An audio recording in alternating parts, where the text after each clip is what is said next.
No words or actions can harm me. Go on, try me. No matter what you say, I cannot be affected. You can scream as much as you like, but nothing. Episode 2. Take the first episode, chop 20 minutes off it, cut 80% of the action, and triple the dialogue, and you get something that somehow manages to feel rushed and slow simultaneously. Don't think I've ever experienced that before. Oh wait. They want you to be their avatar. We start off with Zuko throwing a tantrum and breaking household items.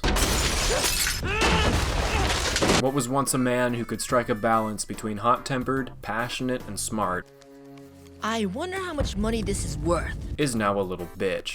But it's clear that this avatar is not what you nor anyone else would have expected. I'm predicting Iroh's vague wisdom that sounds like it was written by a philosophy undergrad will be getting more screen time than Appa in this series. Sorry, buddy, you're just the gang's car now. Aww. By the way, at the time of recording this, I've only seen the first and the second one. I haven't seen the whole show yet.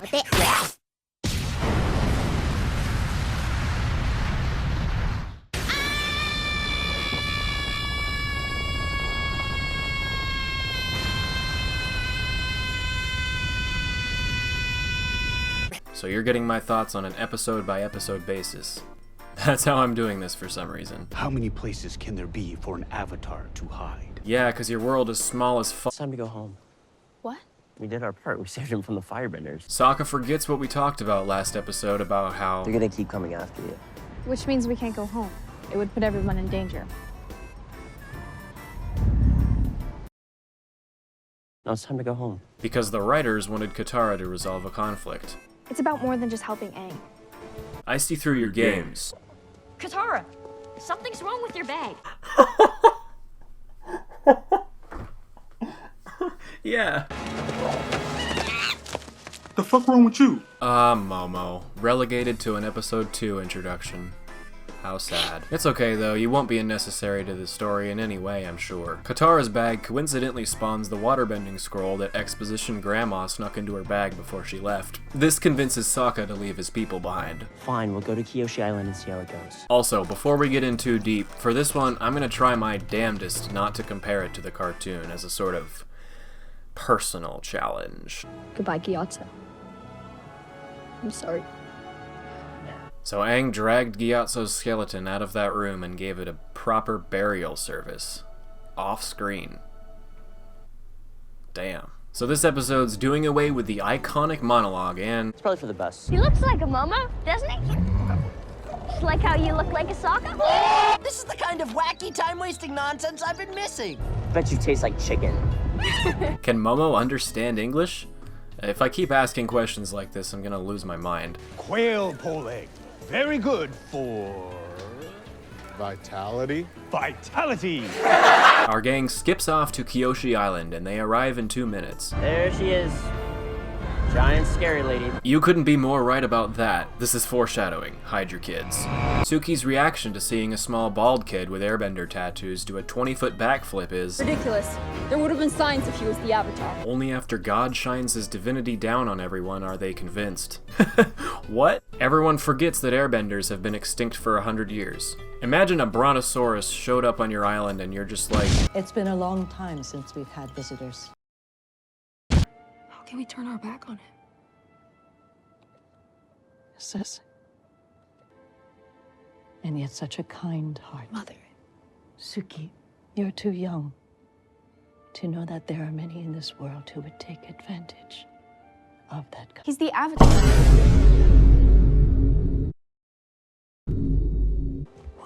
I'm not too young. I just haven't seen the world.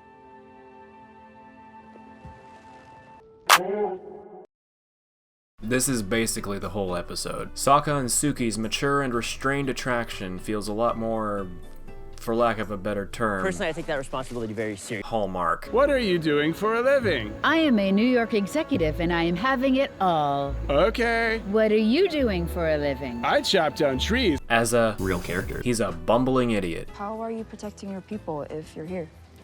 What? I'm not. Katara, how does it go again? I'm protecting Aang, so I'm protecting the village? Or...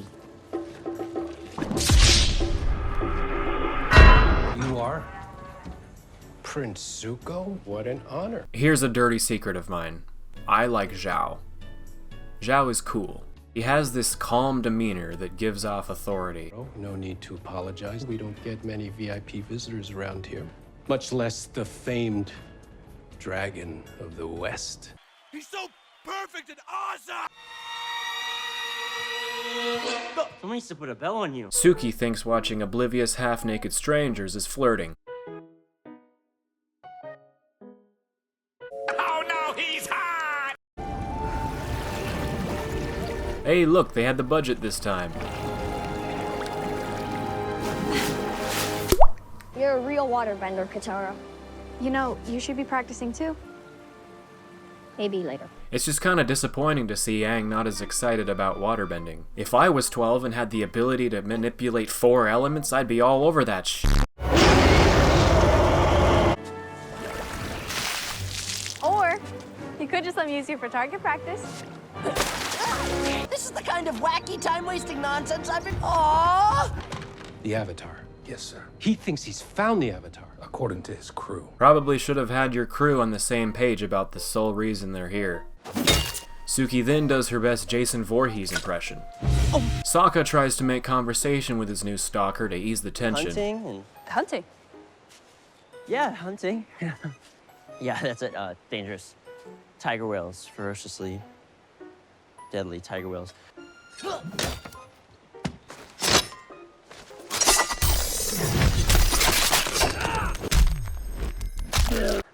That was pretty good.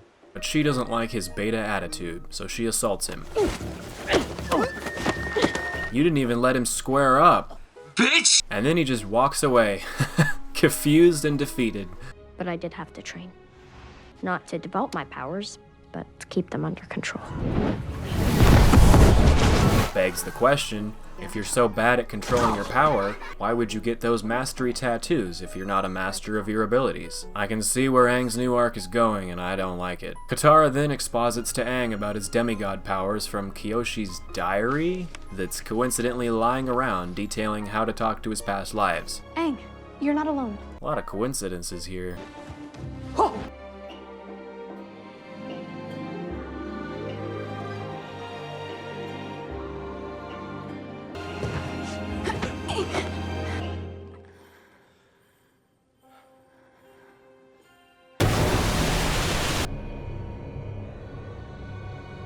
Jesus. Maximum aloofness.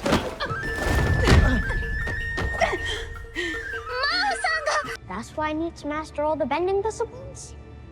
To become strong? Yes! Yes. Yes, I've heard Kyoshi Island has had an admirable history of staying, shall we say, insignificant.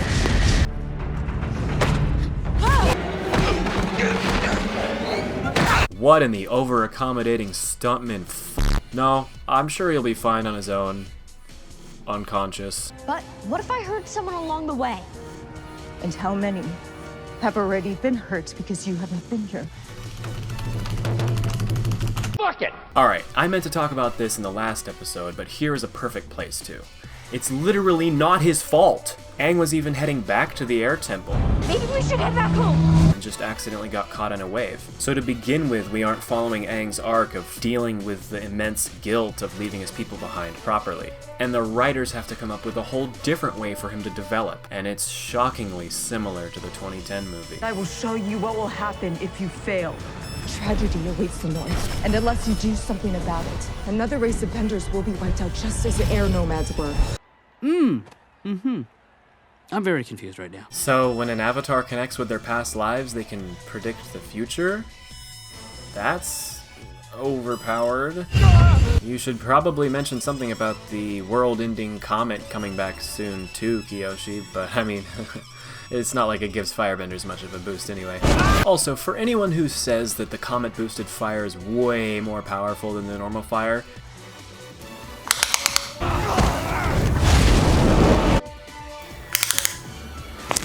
Ooh. Your very presence in this world will make things worse.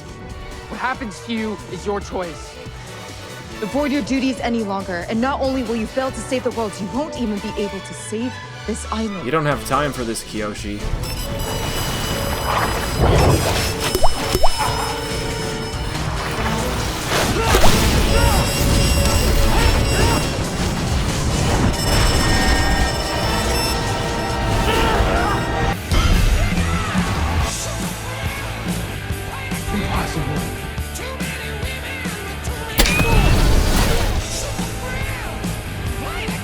Dude, you're embarrassing me in front of the wizards. Now we have to come up with a reason why Kiyoshi can't just live Aang's life for him. Kiyoshi said I can only call upon one of the past avatars when I'm in the shrines. Yeah, I'm just gonna keep that tabbed. Thank you, Sokka, For what? for bringing the world to me. Oh boy, can you guess what happens next? If this feels rushed, that's because it is. I feel like I walked into that one. This is the kind of wacky time-wasting. Aww! I hope we can put this behind us. Of course, Commander. Keep it a secret. About the Avatar. We'd be able to devote twice as many resources to the hunt. Obviously, with your highness taking the lead in all matters. We would be honored to have your partnership and your loyalty. That's very trusting of you, Iroh. One that could change the future.